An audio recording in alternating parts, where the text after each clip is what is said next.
குழம்பு வகையில் நிறைய வெரைட்டி இருந்தாலும் முக்கியமானது எல்லாரும் யூஸ் பண்ணுறது, முக்கியமாக அந்த ஃபெஸ்டிவல் டைம்லலாம் யூஸ் பண்ணுறது பார்த்திங்கன்னா அந்த பரங்கிக்காய் குழம்பு, பம்கின் குழம்பு. இதில் வந்து எப்படின்னா ஒரு அரைச்சி விட்ட குழம்புன்னு சொல்லலாம். பர்ஃபெக்டாக பண்ணணுன்னா அதை அந்த இன்க்ரீடியன்ஸ்லாம் கரெக்டாக வதக்கி அரைச்சி ஒரு வெட் பேஸ்ட் பண்ணி அதில் தான் குழம்பு பண்ண போகிறோம். அதை ஒரு பர்ஃபெக்டான ஒரு பஞ்சி டேஸ்ட்டாக, ஒரு பேலன்ஸ் டேஸ்ட்டாக பண்ணுறதுக்கு என்ன இன்க்ரீடியன்ஸ்லாம் ஆட் பண்ண போகிறோம், என்ன ப்ராசஸ் பண்ண போகிறோம், அதான் பார்க்க போகிறோம் இன்றைக்கி. ரொம்ப ஃபேமஸான பரங்கிக்காய் குழம்பு. இன்றைக்கி நம்ம பண்ண போகிறது இதயம் வழங்கும் பம்கின் ஆர் பரங்கிக்காய் குழம்பு. I'm Sundar. Welcome to recipe checker.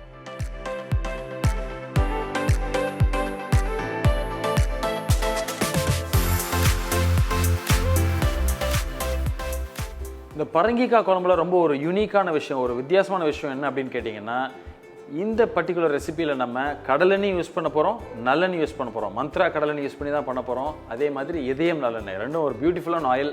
இந்த ஆயிலை ரெண்டையும் கம்பைன் பண்ணி அதை பர்ஃபெக்டாக எப்படி பண்ணுறதுன்னு பார்ப்போம்.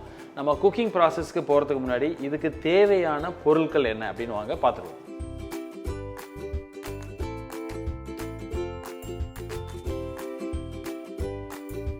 இப்போது இந்த ஸ்டேஜ் 1ல் இந்த பரங்கிக்காய் குழம்புக்கு தேவையான நம்ம மசாலா அரைக்கிறோம், அதை வறுத்து அரைக்கிறோம். அதுக்கு என்ன தேவைன்னு பார்த்துருவோம். நான் என்ன பண்ணுறேன், இன்றைக்கி ஒரு பேன் எடுத்து வச்சுட்டு அதில் இன்றைக்கி இந்த ப்ராசஸ்க்கு இந்த ஸ்டேஜில் நான் கடலெண்ணெய் தான் யூஸ் பண்ணுறேன். மந்த்ரா கடலெண்ணெய். எப்பொழுதுமே நம்ம நார்மல் ஆயில் யூஸ் பண்ணுறதோட இந்த கடலெண்ணெய், நல்லெண்ணெய் இதெல்லாம் ஒரு யூனிக் ஃப்ளேவர். எஸ்பெஷலி நம்மளோட சவுத் இண்டியன் டிஷ், இந்த குழம்பு மாதிரி வெரைட்டிக்கு இந்த நேச்சுரல் கடலெண்ணெய், நம்ம நல்லெண்ணெய் மாதிரி யூஸ் பண்ணுறப்போ நல்ல ஒரு ஃப்ளேவர் கிடைக்கும் உங்களுக்கு. ஒரு 1.5 to 2 டேபிள் ஸ்பூன் ஆயில் எடுத்துக்கோங்க. ஒரு 7 to 8 பூண்டு பல், ஒரு 3 காஞ்ச மிளகா. இது ஓரளவுக்கு நமக்கு வதங்கி வரப்போ ஒரு 1 டீஸ்பூன் ஜீரகம், அதே மாதிரி ஒரு 1 டீஸ்பூனுக்கு கொத்தமல்லி ஆட் பண்ணிக்கிறேன்.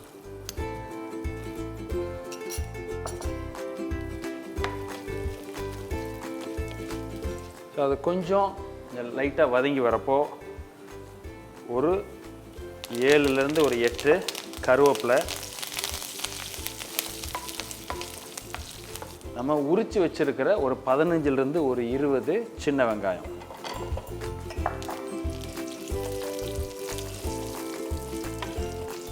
எப்பொழுதுமே சில சமயம் உங்களுக்கு சந்தேகம் வரலாம், பெரிய வெங்காயம் யூஸ் பண்ணலாமா, சின்ன வெங்காயம் யூஸ் பண்ணலாமான்னு. பட் ஆனால் டிஃப்ரென்ஸ் வந்து ரொம்ப அதிகமாக இருக்கும். ஏன்னா சின்ன வெங்காயம் யூஸ் பண்ணிங்கன்னா அந்த ஒரு ஷார்ப் நோட், அந்த ஒரு பஞ்சி டேஸ்ட் எப்பொழுதுமே இருக்கும்.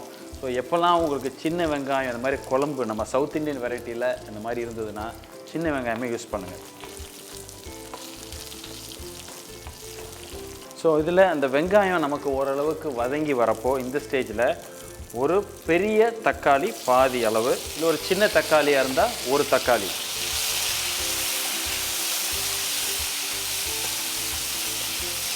இப்போது கிட்டத்தட்ட ஒரு 4 to 5 நிமிஷம் நல்லா வதங்கி அந்த தக்காளி அந்த வெங்காயம் நல்லா குக் ஆயிடுச்சு, நல்லா வதங்கிடுச்சு. இதை இப்போ நம்ம ஆஃப் பண்ணிவிட்டு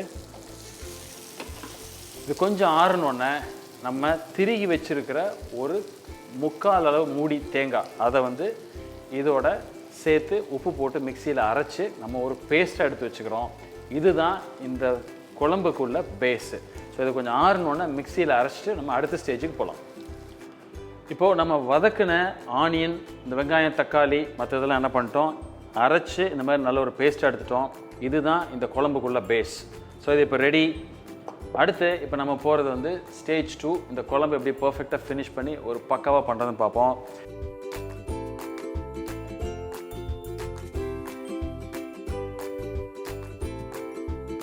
இந்த ப்ராசஸ்க்கு ஒரு மண் சட்டி எடுத்திருக்கேன். இந்த ஸ்டேஜில் நம்ம யூஸ் பண்ணுறது நல்லெண்ணெய் தான் யூஸ் பண்ண போகிறோம். இந்த குழம்புக்கு வெரி ஸ்பெஷல். இன்றைக்கி நம்ம இதயம் நல்லெண்ணெய் தான் யூஸ் பண்ணுறோம். ஏன்னா நீங்கள் வந்து நார்மலான ஆயில், ரீஃபைண்ட் ஆயிலாம் யூஸ் பண்ணிட்டு இருந்தீங்கன்னா அதை வந்து என்னை பொறுத்த வரைக்கும் நான் சொல்கிறது ஒரு குக்கிங் மீடியம் அப்படின்னு தான் சொல்லணும். ஒரு ஆயில் அதோட ப்ராப்பர்ட்டிஸ்லாம் கிடைக்காது. பட் இந்த மாதிரி ஒரு நேச்சுரலாக ப்ரெஸ்ட் ஆயில், அதாவது ஒரு நல்லெண்ணெயோ ஒரு கடலெண்ணெயோ ஒரு தேங்காய் எண்ணெய் இந்த மாதிரி யூஸ் பண்ணுறப்போ அந்த டிஷ்ஷோட ஒரு குவாலிட்டியே கம்ப்ளீட்டாக டிஃபர் ஆகிருக்கும். இப்போது கொஞ்சம் அந்த நம்ம எடுத்துருக்கிற ஒரு சட்டி வந்து சூடானோன்னே ஒரு 4 டேபிள் ஸ்பூன் அளவுக்கு இதயம் நல்லெண்ணெய் எடுத்துக்கிறேன்.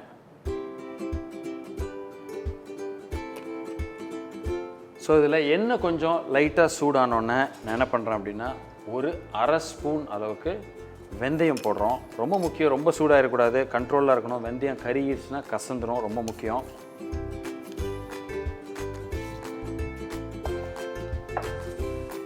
அதே மாதிரி ஒரு அரை ஸ்பூன் கடுகு, கொஞ்சம் உளுத்தம்பருப்பு அதில் ஆட் பண்ணிக்கலாம். ஒரு காஞ்ச மிளகாயை 2-3 பிச்சு போடுறோம்.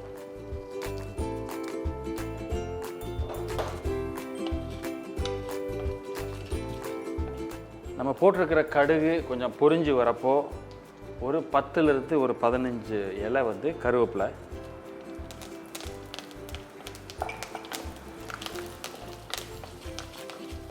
ஸோ இப்போ இந்த ஸ்டேஜில் என்ன பண்ணுங்கன்னா நம்ம வெட்டி வச்சுருக்கிற, அதாவது பொடியாக வெட்டி வச்சுருக்கிற பரங்கிக்காய், இந்த மாதிரி டைஸ்டாக இந்த ஷேப்பில் கட் பண்ணி வச்சுருக்கேன், அதை இதில் ஆட் பண்ணுங்கள்.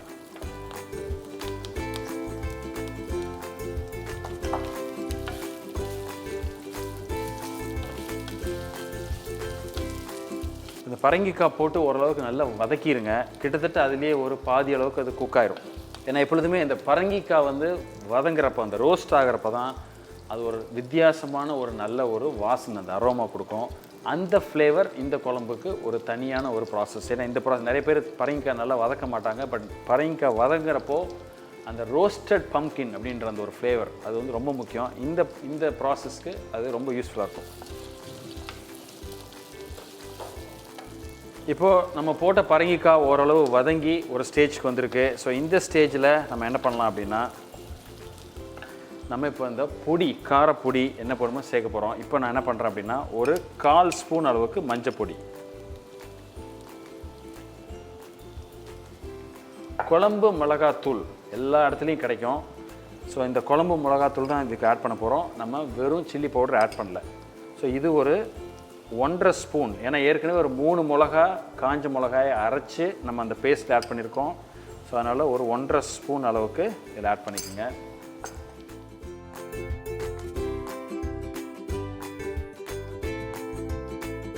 ஸோ இந்த பொடி சேர்த்து ஓரளவுக்கு வதக்கி அதில் இருக்கிற ஒரு பச்சை வாசம், இந்த ரா ஃப்ளேவர் போனோடனே நம்ம தண்ணி ஆட் பண்ணுறோம். ஏன்னா இந்த ஸ்டேஜ் தான் ரொம்ப முக்கியம். அப்படி இப்படியே போடாமல் இதை கரெக்டாக குக் பண்ணி ஒவ்வொரு ஸ்டேஜ்லேயும் அது அந்த பர்டிகுலர் ஸ்டேஜ் வந்ததுக்கப்புறம் நம்ம அந்த ப்ராசஸ் ஸ்டார்ட் பண்ணுறப்போ இந்த அவுட்புட் எந்த டிஷ்ஷுனாலும் சரி அது ஒரு ப்ரொஃபஷனல் டச்சில் இருக்கும் உங்களுக்கு.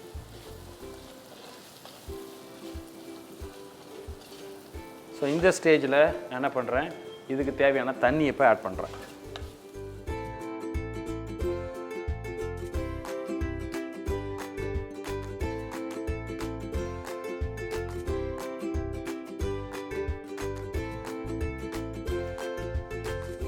ஸோ இப்போ நம்ம ஊற்றின தண்ணி லைட்டாக கொதித்து வர ஆரம்பிக்குது. ஸோ இந்த ஸ்டேஜில் நம்ம உப்பு போட்டுக்கிறோம். ஒரு டீஸ்பூன் அளவுக்கு சால்ட் ஆட் பண்ணிக்கலாம்.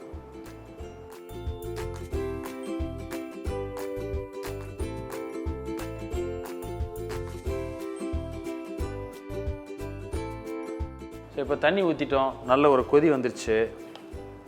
ஸோ இந்த ஸ்டேஜில் நம்ம அரைச்சி வச்சிருக்கிற பேஸ்ட்டு இதை இதில் நம்ம ஆட் பண்ணிடலாம்.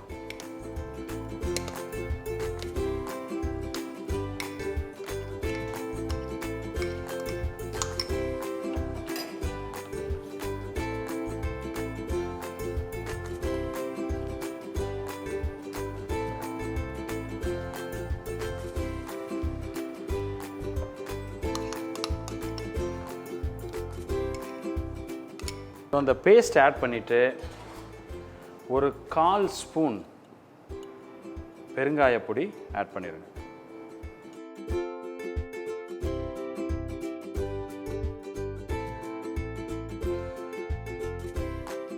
இது இப்போது சிம்மர்லேயே கிட்டத்தட்ட ஒரு 5லேருந்து ஒரு 10 நிமிஷம் நல்லா கொதிக்கலாம்.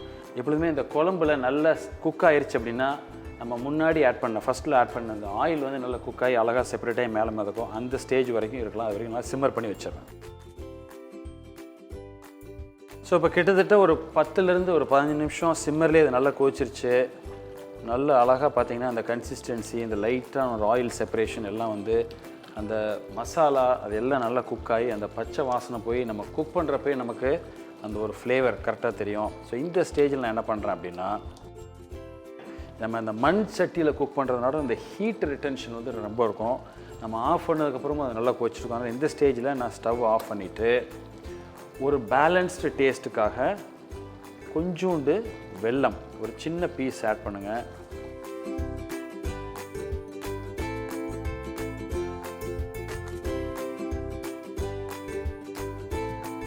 அதே மாதிரி ஒரு 2 டேபிள் ஸ்பூன் அளவுக்கு நல்லெண்ணெய் ஃபைனலாக ஆஃப் பண்ணிட்டோம். ஃபைனலாக தான் நம்ம ஆட் பண்ண போகிறோம்.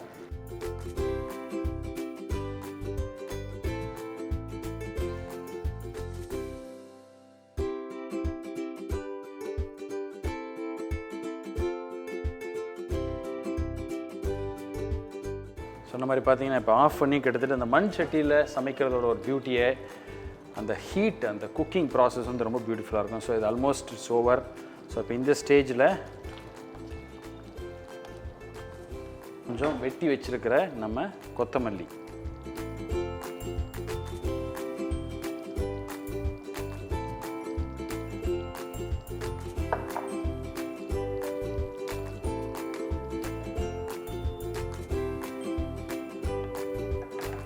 ஸோ ஒரு பியூட்டிஃபுல்லாக பர்ஃபெக்டான ஒரு பரங்கிக்காய் குழம்பு. இது வந்து என்ன ஒரு ஒரு யூனிக்னஸ் அப்படின்னா, இது வந்து நம்ம வந்து அந்த அரைச்சி நம்ம அந்த ப்ராசஸ் பண்ணி அழகாக பண்ணியிருக்கோம். முக்கியமாக அதை வந்து ஸ்டேஜ் பை ஸ்டேஜ் அழகாக குக் பண்ணியிருக்கோம். ரஷ் பண்ணல. எந்த ஸ்டேஜில் எது ஆட் பண்ணணும், அந்த ஸ்டேஜ் வர வரைக்கும் எவ்வளோ குக் பண்ணணும் எல்லாம் பண்ணியிருக்கோம். இது வந்து பார்த்திங்கன்னா சாதத்துக்கு ரொம்ப அழகாக போகும். அதே மாதிரி கல் தோசை, சப்பாத்தி, ஏன்னா கிட்டத்தட்ட ஒரு குருமா மாதிரி தான் இருக்கும் இந்த ஒரு குழம்பு.